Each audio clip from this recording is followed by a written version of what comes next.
Alrighty, welcome once again to Love and Life Lounge.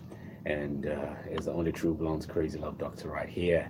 And we're set for another great time. Today, we're looking at it's a Friday, so you know how we do. It's a financial and business intelligence. And we say this that it's important to know about money when you're in a relationship, when you're married. It's important that you don't dabble into one when you're broke. You don't dabble into one when you've not discovered, some things about yourself. You've not found out the potentials that lies asleep inside of you.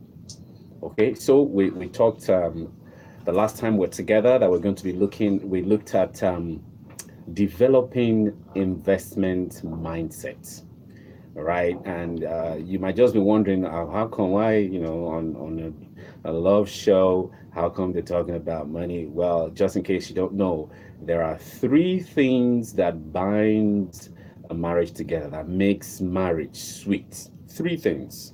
Number one is effective communication. Effective communication. Number two is sweet lovemaking. All right. I didn't just say lovemaking, I said sweet lovemaking. Yeah. Number three is money. Now, you cannot have one and you don't have two, and you expect your marriage to work. It's not going to work. You cannot have two and not have one. You cannot, maybe you know how to communicate and you are good in the other room. And there's no money. No matter how good you are, soon, baby. But if you have money and you cannot communicate effectively, or you don't have the strength in the other room, it's also the same thing. All right, the three chords work together. You cannot have one and leave two, or have two and not have one. You must have the three. So understanding how money works, this is something that is not being taught in our school systems.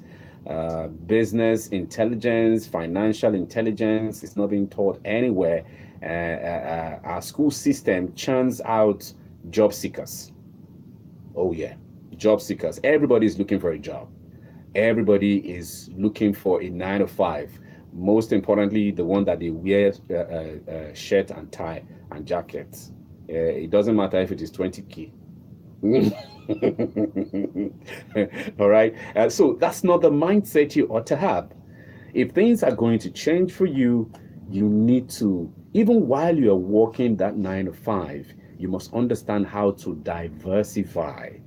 Diversification of whatever you're collecting. And, we said a whole lot the last time we were together, a whole lot. We talked about you need to eradicate some. Before you can cultivate something new, you must eradicate the old. You must take out the old thing that is holding you down. I usually tell people that the person you want to become is always at war with the person you already are presently. So if you want things to change, you must put that person that you have become, that person that you are presently, know how to bring that person to submission and take out some things so that you'll be substitution by elimination. All right. So we said a whole lot about the mindset required to make it happen. We said that there are some mindset that have become prevalent in the lives of many, and these mindsets have hindered the right mentality from being in place. Now, in order to develop investment mentality, you must eradicate toxic mentalities that exist as hindrances to it. And we said that one of them is a nomadic mentality. The nomadic mentality is the mentality that has to do with a vagabond way of life. Some people live and exhibit just like that, just like nomads without a fixed address. People with nomadic mentality, they move from job to job, place to place, business to business. Example, they say is banking job now that is, they are paying well. He's hopping and looking for a banking job. And then, they move from place to place. They don't settle. They're not consistent. They're not stable. They're not focused.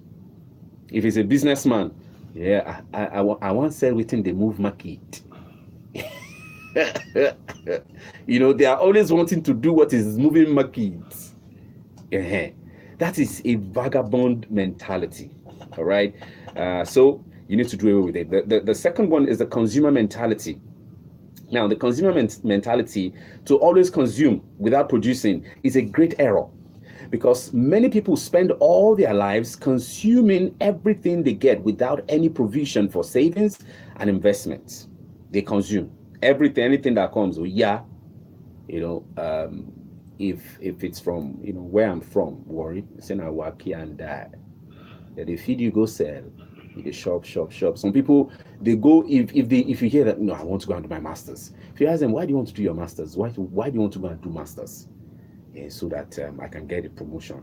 And then the promotion, not be saying for the money, as the money plenty, so you go begin to think of land where you go buy. No, now to the shop. To the, go eatery in the morning, go in the afternoon, go in the evening. And when you reach house, you go still shop. Consumer mentality. It's just a consumer.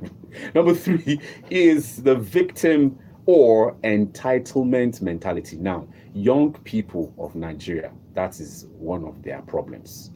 I used to be part of them, but I've been delivered. Entitlement mentality or victim mentality.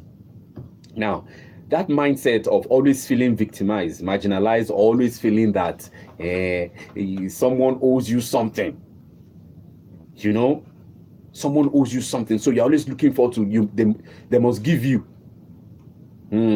It's a toxic mentality. Now, no one can make you fail without your permission. So whatever you allow or permit is what you get. If you keep up with this mentality, you cannot go far. Hey, bros, I know they curse you. I'm just stating the obvious, if you know what I'm talking about. So you hear excuses, they give excuses, and they shift blames. They play the blame game. Yeah, and the trademark of this mindset is, it is because I'm black. If I was white, all these things that is happening will not happen to me. You hear things it's because I'm a woman. That's why all these things are happening to me. Or you hear, it's because we are in the minority. Or you hear, it's because my parents are dead. I'm an orphan. That's why nobody cares. Nobody wants to help. Who you help? Or you hear, it's our enemies. Those enemies from the village. All those wish made them a powerhouse. And then you hear, it's because I'm not educated. If I go school, my life will better pass this one. They have their trademark. It's because I'm from a poor family.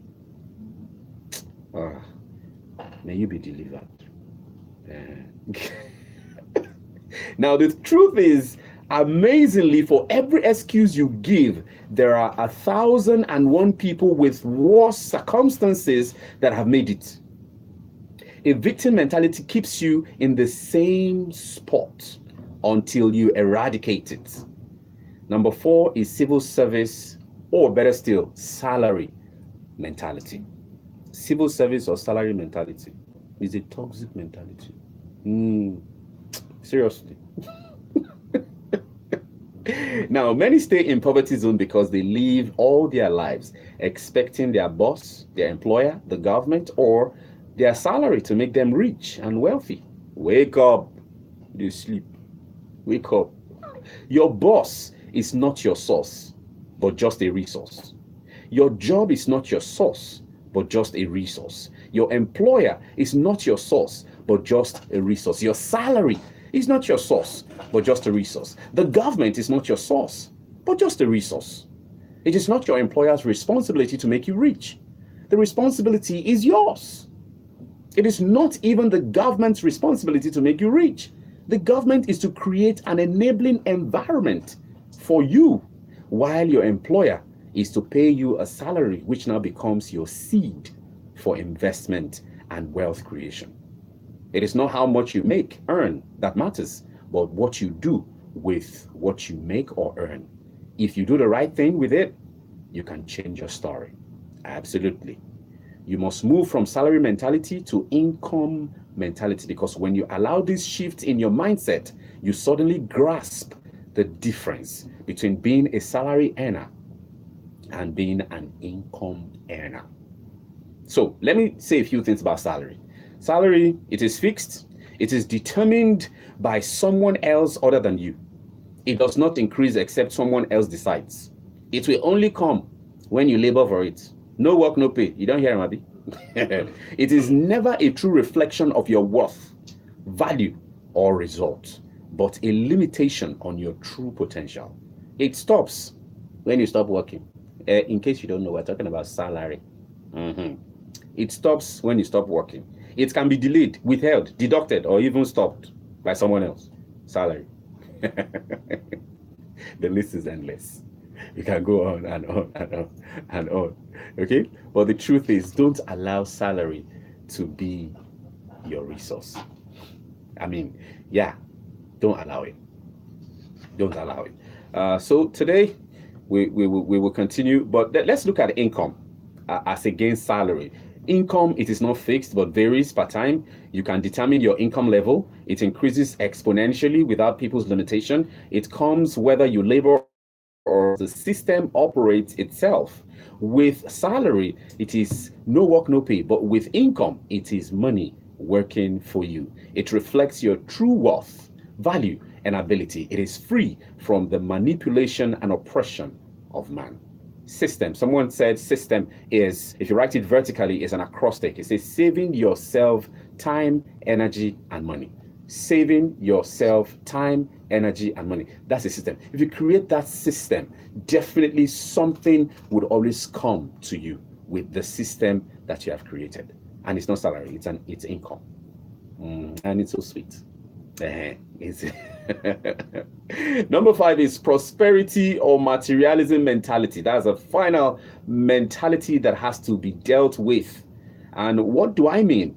I'm definitely not against money, riches, or wealth, but what is sometimes touted as prosperity is nothing but materialism and self-centeredness, greed.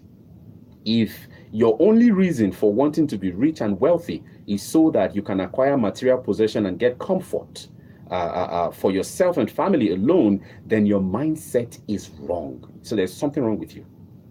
You must move from prosperity mindedness to posterity mindedness.